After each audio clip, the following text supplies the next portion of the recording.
government has long since abandoned the voices of the people of Ireland. And it's high time that America is made aware of what is going on in Ireland. What is going on in Ireland?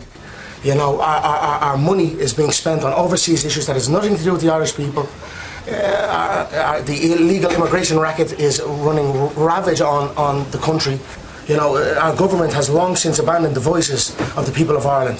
And it's high time that America is made aware of what is going on in Ireland. What is going on in Ireland? Ricky Gervais once said comedy's job is to make people uncomfortable. Conor McGregor, meanwhile, makes his living making people physically uncomfortable. But what happens when both men turn their attention to Prime Minister Kier Starmer? Their unexpected overlap on free speech has created the strangest alliance in current affairs. While Gervais demolishes sacred cows through biting humor, McGregor bulldozes through political correctness with brute force statements about Tommy Robinson. The question isn't just who's right, it's whether we've completely lost the ability to hear opinions we find offensive. Before we move on, I'd like to ask you a small favor. If you appreciate this content, please take a second to like this video and subscribe to the channel. Over 98% of you watch the videos without subscribing.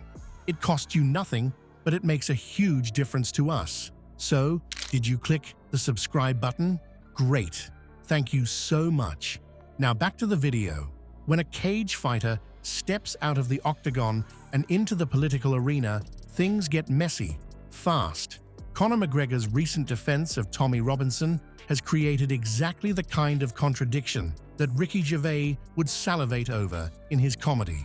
Here we have McGregor, a man who built his career on physical confrontation. We consider America our big sibling, so it's important for Ireland to have be a peaceful, happy, prosperous country for the 40 million Irish Americans to have a place to visit and highlight it. You know, it's also St. Patrick's Day, so a little bit of celebrations for sure, and you know, a little bit of learning and listening to Mr. President Trump. Especially places like Ireland that's grappling with a surge in immigration, which has led to a housing crisis and increased social tensions.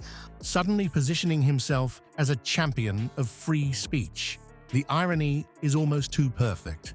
McGregor's stance essentially boils down to the idea that people shouldn't go through life without hearing opinions they disagree with.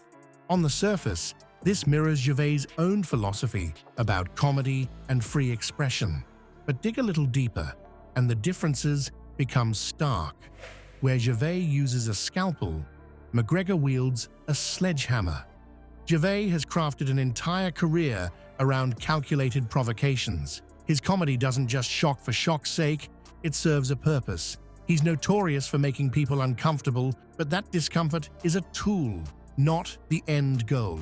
As Gervais himself has articulated, I want people to stop saying that joke's offensive. I want them to start saying, I found it offensive, because you've got to own the emotion. That's all it is. You're just telling me how you feel about it. This distinction is crucial. Gervais understands that offense is subjective, an emotional response that belongs to the listener, not an objective quality of the words themselves. McGregor's defense of Robinson, by contrast, lacks this nuance entirely. The fighter seems to see only the principle of free speech, the right to say whatever one wants, without grasping its more complex implications. Robinson isn't just any controversial figure. His rhetoric has been described by many as dangerous and divisive, potentially limiting the freedoms and safety of others. The UFC champion sees himself defending free expression, but misses how supporting certain voices can effectively silence others. This creates a fascinating paradox that Gervais would undoubtedly exploit. McGregor positions himself as a warrior for free speech while championing someone whose words potentially restrict others' freedoms. It's like claiming to be a vegetarian while gnawing on a steak. The contradiction is too glaring to ignore. Were Gervais to address this situation in one of his routines, he'd likely target both sides with equal fervor. He'd mock the predictable outrage that followed McGregor's comments, pointing out society's hypersensitivity, but he'd also skewer McGregor's political naivety and the simplistic understanding of free speech that underlies his position. Gervais has built his brand on not caring what people think, but there's an intelligence behind his provocations that McGregor's blunt approach fundamentally lacks. The confrontation between McGregor and Keir Starmer exemplifies this perfectly. Here was a moment where McGregor's unfiltered approach to expressing himself collided head-on with political diplomacy. It created precisely the kind of uncomfortable, cringe-worthy scene that Gervais would relish dissecting on stage. Gervais frequently criticizes politicians for their disconnect from reality, which aligns with some of McGregor's complaints about Starmer. However, the fighter's confrontational style undermined whatever valid points he might have been making, something Gervais would certainly highlight. The fundamental difference between these two approaches to provocation becomes clear. Gervais understands that effective provocation requires intelligence, not just audacity. His comedy walks a tightrope between offensive and thought-provoking because he knows exactly what he's doing and why. McGregor, for all his confidence in the octagon, seems to lack this awareness in the political sphere.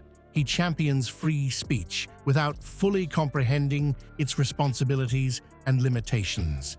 This collision of celebrity, politics, and free expression creates a perfect storm of hypocrisy and misunderstanding that would provide Gervais with material for an entire Netflix special.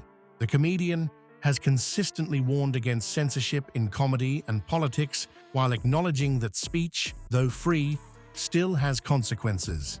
He believes controversial figures should be allowed to voice their opinions, but likely wouldn't endorse doing so without consideration for the impact of those views. The saga of McGregor, Robinson, and Starmer embodies the very tensions that Gervais explores in his work. The clash between raw expression and social responsibility, between challenging boundaries and recognizing their value. It's this nuanced understanding of provocation's purpose that separates Gervais' approach from McGregor's, and what makes the fighter's political forays so awkward to witness. In the collision between McGregor's bluntness and Gervais' calculated provocations lies a crucial lesson about free speech in our polarized world. Gervais himself articulated this perfectly when he noted that there's a difference between using humor to spark meaningful conversations and using it to spread harmful ideologies. This distinction gets lost in our outrage-driven culture, where we confuse shock value with substance. What makes Gervais' approach so powerful isn't just his willingness to offend, but his understanding of why offense matters.